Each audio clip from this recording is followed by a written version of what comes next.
Today, Mitch McConnell made something explicitly clear. A GOP-controlled Senate would never again confirm a Democratic Supreme Court nominee. In other words, if they regain the majority, they plan to pack the court with conservative justices in perpetuity. The minority leader told radio host Hugh Hewitt that it was highly unlikely, if the next presidential campaign is underway, that he would bring a Biden nominee to the floor for a vote. I think in the middle of a presidential election, if you have a Senate of the opposite party of the president, you have to go back to the 1880s to find the last time a vacancy was filled. So I think it's highly unlikely. In fact, no, I don't think either party, if it were different from the president, would confirm a Supreme Court nominee in the middle of an election. What was different in 2020 was we were of the same party as the president. Correct. So Mitch McConnell, here's a rough guide, okay? Mitch McConnell will fill an empty seat on the Supreme Court if a Democrat is president and nominates them when pigs fly. When pigs fly. Or when Donald Trump is reinstated, which also will be when pigs fly. I just hope that Biden enjoys his meeting with Vladimir Putin, because spending time with Vladimir is probably more enjoyable than spending time with Mitch McConnell.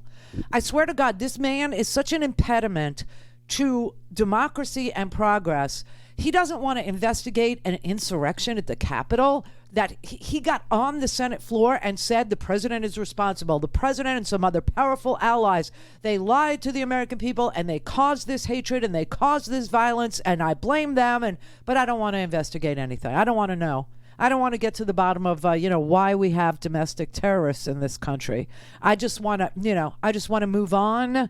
I don't love the police. I was pretending to love the police, and so when you have 140 police officers that are tased and beaten, and they have their spinal cords broken, and they have heart attacks right then and there, or strokes as a result of chemicals sprayed on them, or they're being crushed on camera and screaming for help. I'm not that interested.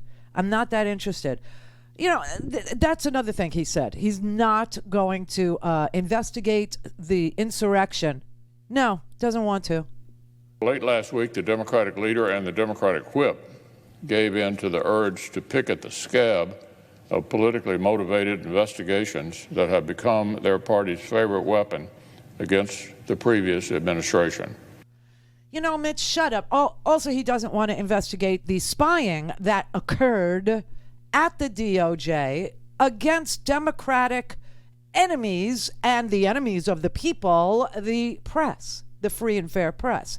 That's another thing he doesn't want to look into. He says it's a smear. It's a smear of Bill Barr. If we look into the DOJ spying on Eric Swalwell, spying on Adam Schiff, spying on Washington Post reporters, spying on New York Times reporters, spying on CNN. CNN sucks. I mean, he is so anti-democratic, this man.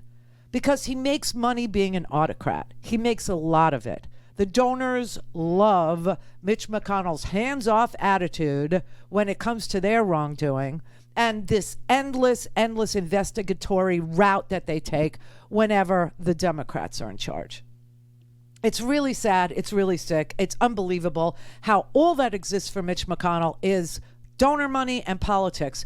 And there is nothing in his wheelhouse that remotely resembles democracy or free speech or access or Medicaid expansion, health care, infrastructure investment. Nothing at all should get done. Nothing at all should get done when you have a Democratic president. I mean, including filling an empty Supreme Court seat. He said he wouldn't even have a hearing, never mind in the middle of an election year, 2024. And of course, you remember Amy COVID Barrett was confirmed during the height of the election. You remember that, right? You do. So we voted in November and she was confirmed in October.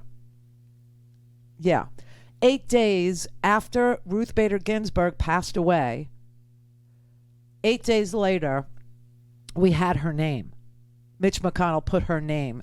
Donald Trump had nominated her because Mitch McConnell told him to, because that's what the Federalist Society told him to do. But he won't even have a hearing, he says, in 2023, a non-election year. It's too close. Now, he did all this to Merrick Garland, right? He did this to Merrick Garland when Obama nominated Merrick Garland a year out, a year before an election, a year before.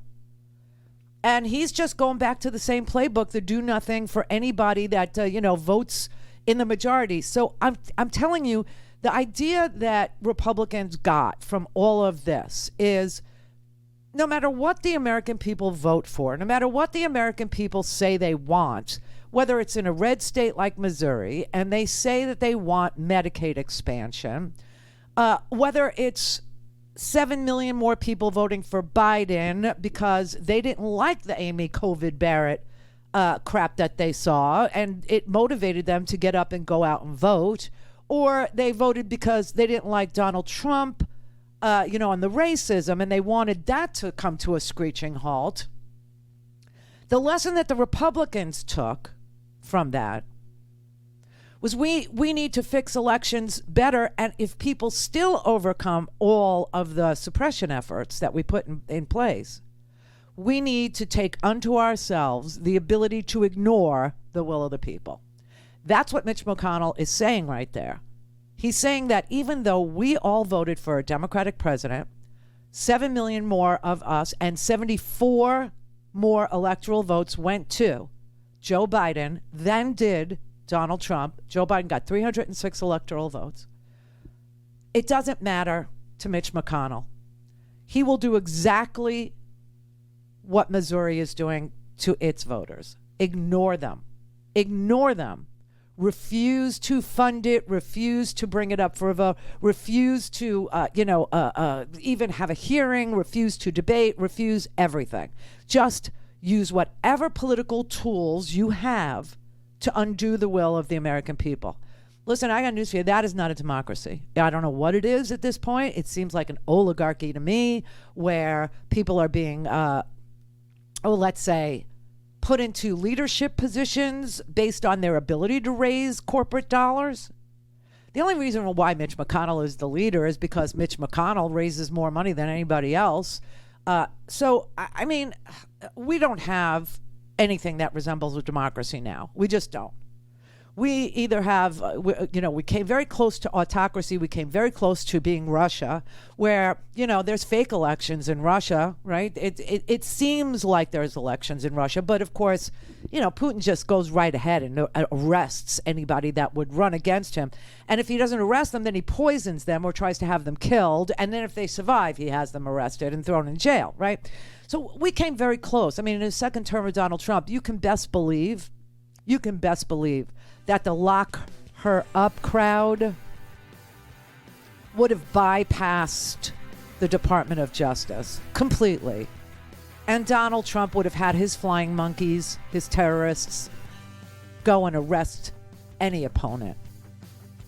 And the people who follow him, the people who don't give a rat's ass about American democracy or freedom or First Amendment rights, only second, they would applaud that. They would applaud a country where the president of the United States bypasses grand juries, bypasses subpoenas, bypasses somebody, to confront their accuser in a court of law, and just locks people up. They would be for that.